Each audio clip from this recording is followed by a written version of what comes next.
Have you ever asked yourself the question, can I run a successful business and still be a good parent? Well, if you have, 6 figures in school hours is for you. The truth is, running a small business as a parent is tough. You're always torn in two, feeling like you're doing a terrible job of being a parent and running your business. So how can you improve on that? 6 Figures in School Hours is an honest, practical guide to making the most of the little time you have.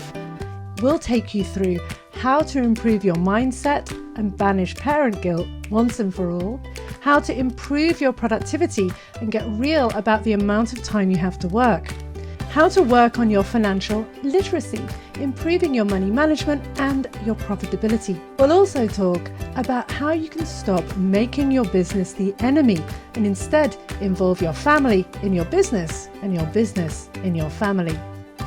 We'll move finally into communication, how to make your kids understand that your business is an important part of your life, not just for earning money. And finally, we'll move on to self-care, because if you don't take care of you, neither your business or your family will truly thrive.